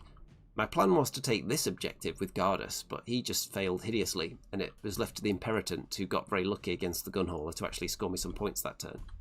So 15-point round, so that was a bit of a bonus. Turn 3 for the enemy first, so we'll see if they can spread out and avoid. Everyone's just moving away from the Grand Hammers, as you'd expect. Very wisely, move away and shoot them. That's how you deal with them. The Imperatant goes down to sustained fire. Annihilators get whittled down to 3 over here, thanks to all-out defense. So, if Karazai had faced the kind of shooting that these Annihilators faced turn 1, with the lack of success that they had this turn, then that would have made things very interesting if he'd survived turn 1. Because as soon as you get into the KO stuff, it's not very good at fighting if you get into the ships, for example. They do have good armour, but if you're swinging at them with lots of different units, they can't all out defense against everybody. So, Annihilators hit by a gun hauler and take some essentially impact hits. And they die. And then I've still got 1 unit of Grand Hammers left. So even though I'm down 1,000,000 points and I've got barely anything left, while you have a unit of Grand Hammers, you're still in the game. Because all they have to do is make 1 super long charge, get into something, and suddenly they can sway things. Jabba says learning the core rules and your own army is more important than learning all the other faction rules. With a brief pre-game chat, you can generally write to your opponent there. And yeah, so the main things I ask before a game are, what kind of range do you have on your shooting abilities? Do you have any run and charge? Do you have any extra long charge abilities? Do you have any like strike first or strike last abilities? Those are the main questions I ask, because those are the main things that affect your plan. If they have any rules like when you charge them they get an extra attack, or if they move over you they do mortal wounds, you don't necessarily need to know all that to play the game. Those things will make you more efficient at facing them, but the most important things are the distances. So how far can they charge, how far can they shoot? Do they have any ways of increasing those? And you want to charge things and kill them, so you want to know if they have any way of giving you strike last or giving themselves strike first. I think those are the most important things to ask before a game if you're unfamiliar with your opponent's army. Because if they tell you everything it can do, a lot of it's not going to stick until you see it in action. So you just want to get the key points in there, I think, in the pre-game chat. if you've never played against them before. And another one I started asking, actually, after playing against Sylvaneth a lot, was, does your army have any way of escaping from combat when I charge them? Is another thing I started asking. So, into my turn. Annihilators do get into the enemy, get into the Thunderers, but unfortunately, I think they took a bit of covering fire on the way in, and were whittled down by the Ironclad.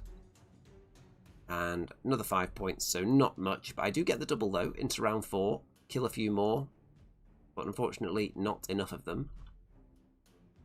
And the Annihilators are surely going to die in the next turn now. I got a little picture of the squig on the base there, I thought that was very cool. And obviously the Annihilators die after that, and then the enemy just rack up big points the rest of the game. So it was over almost immediately, and the final score was, let me find it here, 80 points to the KO, 30 points to the Stormcast, which is obviously big. So what would I have done differently if we were playing that game immediately after with the same conditions? For example, my opponent was going to get to dictate who was going first, because if I got to go first, and I knew I was going first, that would have been very interesting, because I would have been able to send Bastian right up there. I would have been able to dictate who was getting covering fire on them by choosing who was going to be the closest to the enemy. This issue is, though, that some of the strong enemy stuff isn't on the table at the start, like the Ironclad, so it's very similar to facing Stormcast in that way. So the things you can hit that are on the table, you can maybe use the faction terrain as a charge point if the enemy are lingering around there, but maybe redeploy away from it a bit, so you could charge into that and then pile into other things. And so that would have made things interesting if I had had the choice of going first. But if the enemy is choosing to go first, I would have probably put Karazai further back, and probably try to use my shield annihilators to screen out the enemy. But if I did that and fully committed to defending in turn 1, would the enemy have just said, oh, I don't like the look of this, I'm going to let you go first now, because you're so far away, you can't threaten me? The other option is, put Karazai in the sky. He may never get a ward save. It's entirely possible you'll never get him a ward save if you're doing that, but he's not going to get shot. And you're going to drop down, you can decide who's going to be closer to the enemy, so he's not going to take the covering fire. And then if you make a charge in with him, untouched, he's going to essentially wreak havoc. If he makes his charge, which is a big if. So if you're going second, that's the best time to do that, because you can potentially get a double turn if you fail your charges. So that's what I'd be thinking next time against KO. Keep the big juicy stuff in the sky, and see how that goes. Into looking at the armies at lunchtime on day 2. So we've got some Skaven. Very cool. Very pastel colours on this army. We've got the KO, obviously, that I just fought. Some better close-ups of some of those. We're actually in focus Brock now. Very nice indeed. Very stylish. One day I do want to get my own KO on the table, but the problem is, now that I'm looking at them in the cabinet, I want to do an extra highlight on my blues now. So it might take me even longer to get them finished. We've got some Stormcast with Iridan the Witness and some Stormdrake Guard. So we've got the 2 Stormcast mirrors, which were me and my opponent from one of the previous games, and then this, which is a totally different kind of list. I don't think it has anything in common. It looks like we've got some Desolators there. We've got some Vanquishers, who are actually quite good now with the reduction in their points. We've got some Liberators, we've got Long Strikes, which are obviously a staple, and Prosecutors, who are still good, and a Knight Relictor by the looks of it there. Very cool indeed. Then we've got the 5 Bloodthirsters of Doom that ran rampant against my army earlier. We've got other Chaos of Khorne. We've got lots of Bloodletters in this one. And a Kron Spine. We've got only 2 Bloodthirsters. We've got some Juggernauts. Optimus says Stormcast seem quite inconsistent. Is that because you're experimenting with the lists, or as a faction they struggle?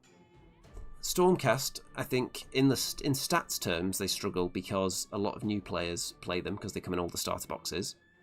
In terms of individual players being consistent, with me, I just like to run different things every time because I've got such a vast Stormcast collection.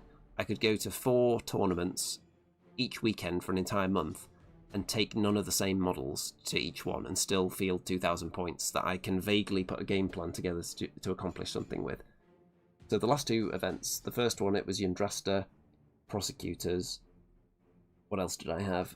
I think I had the Storm Coven, the Paladors. So I could go to another event and take, for example, I could take Concussors or Fulminators or Tempesters. I could take Vanquishers. I've got more Liberators that I didn't take last time.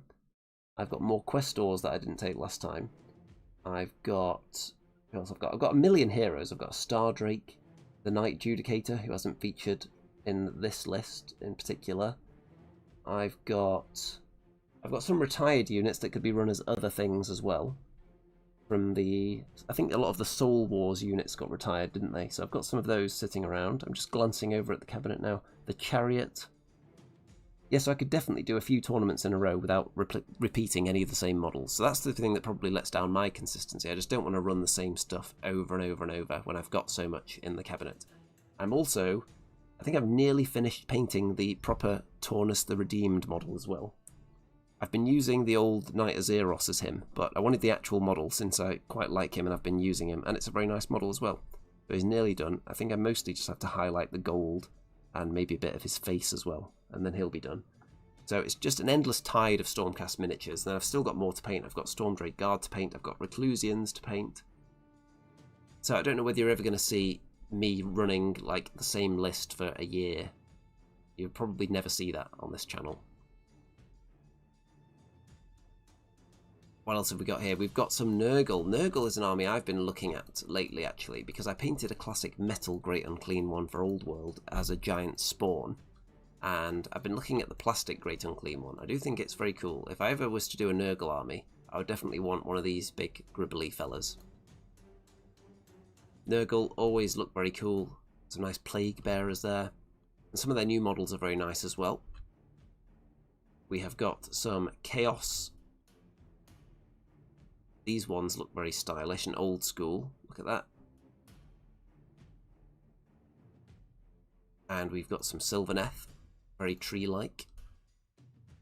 Very botanical, if you will. We have got some Bone Reapers. And very nice. Then we've got some more Caradron Overlords. Now these ones, very nicely painted indeed. You can see kind of the weathering on the balloons. And you're not going to be able to see it probably in still photos, but there is a very shiny silver on a lot of these things. So, for example, here and here. In the photo, it looks a bit more flat, but in real life, it's very, very chrome. And it's a special paint, apparently, that takes about a day to dry, that was applied only to certain surfaces on the army that makes them very mirror-like. So you can just about tell, like this bit here, the little windows. Very well done, this army. Very well posed on the base. Both the Caradron Overlord armies had very nice bases, actually. But these were very nice. Okay, into the next round. Linked Ley Lines, the final round. Round 5. Let me crack open that game here. So, it is the Skaven. Now, this is a Skaven army of renown, so they don't have Gnorholes. What do they have? They have a lot of Hellpit Abominations, for a start. So let me pull up the list here. Okay, so there's a Master Moulder. There is a Hellpit Abomination. There are 2 more. Is it 2 or 3 more Hellpit Abominations? There's 4 Hellpit Abominations in total. There's 6 Storm Fiends, which is this unit here, which are very scary. That's a 480 point unit. That's like a dragon's worth of points. The Hellpits are 200 points each. There is a Scourge of Ghyran Brood Terror, which is one of these at the back. And what else have we got? There is something else in there. Oh, it's just 2 Scourge of Ghyran Brood Terrors at the back there. So, Hellpit Abominations. They are interesting, because when you kill them, they might not die, they might come back, they might explode and do damage around you, but I think it might be Army of Renown specific, they have an ability where they can choose to strike first and then intentionally explode after they fight. So they get to fight, but then they die. which is pretty wild, but if they know they're going to die anyway, for example, if they get charged by Grandhammer Annihilators, why wouldn't you just say, I'm going to strike first and explode? Seems like a good way to do business. Optimus says, how many options? It's hard to find that sweet spot. But yeah, with Stormcast, I think it is difficult, because there's too many choices. How many War Scrolls are there for Stormcast Eternals now? Even if you take out the ones that are retired, you're probably still looking at, what, 70, 80 maybe? It's a huge amount of War Scrolls for Stormcast. So, how are we going to deal with this Skaven Menace? You can see I've got my Grandhammers, Gardas, and 1 unit of Shieldies in the sky. On the table, we've got Karazai, and my opponent is 3 drops, so I'm going to be choosing to go first. And I'm going to splat in there and decide what I want to kill. What is my priority kill in round 1? And I decide that my priority is to kill the Storm Fiends. That's a very expensive unit. It's a good unit to trade away for a unit of Grandhammer Annihilators. It's more expensive than they are. Unit of Grandhammer Annihilators is 360, they're 480. So that would be a worthy trade. None of them coming back to life. So if I can in turn 1 kill the Storm Fiends and 1 Hell Pit, even if I lose 1 unit of my Grandhammers in the trade, I think that's a good trade. And then in the enemy turn, the second unit of Grandhammers, which have also made it in, are going to presumably still be in combat with something, and might get to strike. And after that, we're looking at 5 of the reasonably big Gribblies. They're not as scary as a Bloodthirster, not as scary as something like that. So I think then Karazai comes in, and Bastian, and maybe we start womping them. So yeah, I'm going to try and deal with this lot here. The main threat for countercharging is this guy on this side. This side is less of a concern. We've got terrain there blocking it. If I wanted to get to the Storm Fiends in this one, we've got to worry about countercharges from both sides. So I'm going to focus my attack here into this Hell Pit and the Storm Fiends. Try and kill all of them, and that will be a successful turn 1, I think. And did I even tell you about the mission? Yeah, so linked ley lines, what you have to do is get the line of objectives either horizontal or vertical to get maximum points. Other than that, you want to hold 2 objectives and you want to hold pairs of objectives. So, and all the underdog bonuses are related to manifestations, which neither of us have. We don't have priests or wizards in this game at all. So no manifestations. Okay, so turn 1 for me. Here we go. Bastian, the Imperatant, and Gardas, all in that spot with Annihilators. 1 unit of Annihilators right next to the enemy. This one, slightly further away from the enemy, because you can only bring down 1 3 inches away. The other one has to be a bit further back, but they get to move with the Imperatant, and then +1 from Gardas. So the one that was 3 inches away successfully got into the Storm Fiends. This one here was 7 inches away, so they need to roll 6 to make it in on the charge. It's a re-rollable 6, let me remind you, by the way. And they fail a re-rollable 6-inch charge. Wow, wow, wow. But the other Annihilators do get in and obliterate the Storm Fiends, and then are killed by the Hell Pit. Well, so it's a reasonable trade, but in the enemy turn, you want to be trading even better than that. So if I'd got both units in, then I was hoping that I would be able to put Strike Last on both of the enemies. So even if the Hell Pit chose to use its Strike First ability and then die at the end, it would just go back to the Strike Normal step. So I would be able to strike at that first, kill it, and then the Storm Fiends would be on Strike Last, so I'd also be able to hit them with the other unit. Gardas also failed his charge, by the way, as you can see. So that's a bit unfortunate, and now we're kind of standing out in the open, but I've got a plan. 10 points for the round. Into the enemy turn, obviously they surround and want to try and take out the Grandhammers because they're a big damage threat. So everyone is getting stuck around them, and they don't want to target Karazai because they're obviously terrified of him. We've got 2 Hell Pits and 1 of the Scourge of Gairan Brood Terrors, I think there. All of them get in. On Bastian and the Annihilators. They couldn't avoid Bastian as much as they tried to. All the Annihilators do get killed, but then 1 of the Hell Pits does die. So, We've lost both units of Annihilators now. The enemy are down, the Storm Fiends, and 1 Hell Pit. So, it's not as bad as it could have been, considering everyone was just sat here in the wind, exposed in going into the enemy turn. The fact that they only killed the Annihilators, not so bad, considering my horrible charge attempts on turn 1. But then the 1 unit of Annihilators doing very well to take out the Storm Fiends kind of balanced that out. This guy, I think, failed his charge into the shield Annihilators. So, who's going to get first crack at round 2? It's me. So, let's get stuck in and kill as much as we can. So, Karazai is going to get in. The Annihilators are going to try and get in. And at the end of that, the result is... Hold on, let's get back. So, these two, both of the Brood Terrors, I think, are dead. Or is that a Brood Terror? Maybe it was a Brood Terror and a Hell Pit. I can't remember which one's which now. So we've killed 2 of those anyway. It may have been both of the Scourge of Gairan Brood Terrors that got killed. Karazai, Bastian, Gardas, the Praetors, and I believe the Imperatant was involved in there as well. Managed to chew through all that. So there's still 3 of them left though. Karazai's got 11 wounds left. And we've got 2 units of shield Annihilators. So it's finally in the balance. So we'll see what the enemy can kill. I've taken some treasure though. And I've taken an objective off the enemy. So a nice big 20-point scoring round there for me. So I've built up a nice lead now. Let's see what the enemy can do with turn 2. So we suspect that they're going to try and finish off some of these units that don't have many wounds left. Gardas has only got 1 wound. Praetors have only got 2. And as soon as that final Praetor dies, Karazai loses his ward save as well.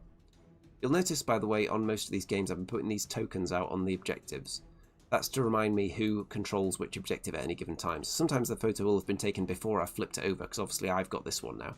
If it's the smooth circle, that means I'm controlling it. If it's the spiky one, that means the enemy is controlling it. And the reason I'm doing this now is because at the previous tournament, if anyone remembers that one, I lost track of which objectives were mine and thought I still had one, which was just an automatic win of the game.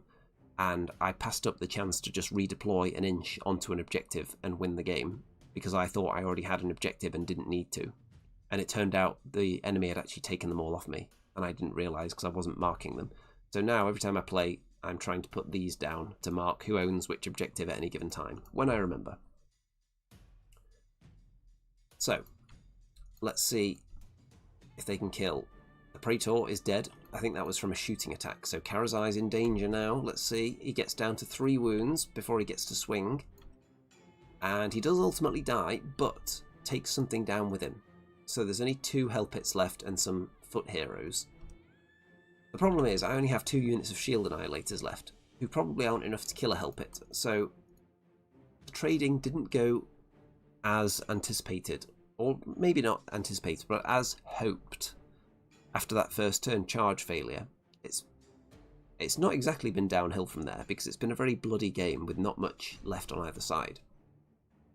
And my opponent only scores 3 points because the objectives have been mostly mine. I've been holding the ley line and I've been scoring tactics and my opponent hasn't really yet, and there's not that many units left to score with. So I'm still not too wild about how it's looking, but I do have a lead in the scores. So we'll see if my opponent has time to catch up. Round 3, my opponent takes the double. It's going to be unpunished because I'm so far ahead. But I would have still been able to delete treasure if I was carrying treasure, but my opponent did not have that as one of the tactics.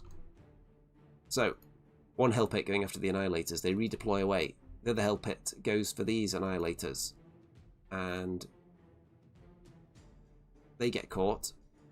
These ones do not get caught on the left. The ones on the right get obliterated despite all-out defense though. So I'm down to 1 unit of shield Annihilators and my opponent is now taking most of the objectives. But no ley line yet because I hold these 2. So that means an 11-point turn, which isn't that big really when you consider that I've barely got anything left on the table. Turn 3 for me. So my Annihilators think about maybe trying to charge this guy because my opponent only has 1 command point left, so it isn't able to countercharge. So I might as well have a go charging that thing. Redeploys away though. But I did have some treasure in the bank from last turn, so I'm able to score that now because I killed 2 units with treasure in the previous turn. So that does mean I get an 11-point turn, which just keeps me ahead, which is nice. My opponent goes first in round 4 and starts chasing down my shield annihilators again. Now, at this point in the game, this was a really important priority roll, because if I went first in round 4, I win the game, because I have an unassailable lead at that point. Because my annihilators would hold this objective, because this guy's too far away to redeploy onto it. So I would score for that. I would probably score something for this one, and that would be enough points to give me a big enough lead to just win the game. So without doing anything else, if I won the turn 4 priority, I just win the game. But I do not take the priority in that round, unfortunately. So my opponent is going to try and get my annihilators killed. I use all-out attack because I decide having one annihilator left alive, if I all-out defense, for example, in combat with a Hell Pit does nothing for me, because I can't move away from it because the mortal wounds would kill me, and I need to be out and about scoring points, not fighting a Hell Pit. So I need to actually kill it in one go, and I was able to put Strike Last on it when it charged me with the annihilators by rolling a 6, which is a nice ability when it works. So going first, I decided to try and just kill it. You have to get very lucky to do so, and obviously I don't. And then die hideously. So, I didn't really have anything to lose by trying it though, because if I did survive with the annihilators, there's no way they can score anyway if this thing's still here, so it needed to die. So it wasn't that big of a risk exactly. And then, because obviously I've got nothing left, I don't score anything after turn 3, my opponent scores 15 and then 10, but it's still incredibly close. So the final score is my opponent wins by 4 points. And if I'd got that turn 4 priority, I would have scored 6 points extra. So that means I would have won, and there would have been nothing my opponent could have done about it. But that's just how it goes. Came down to that one priority roll.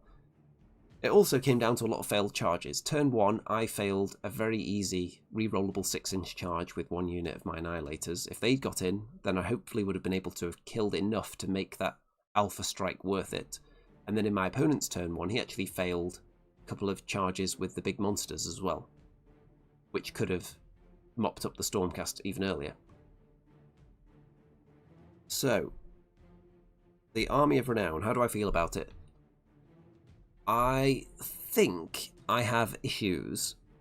The issue with the Army of Renown for me is that you usually know who's going to win after about 7 minutes of the game.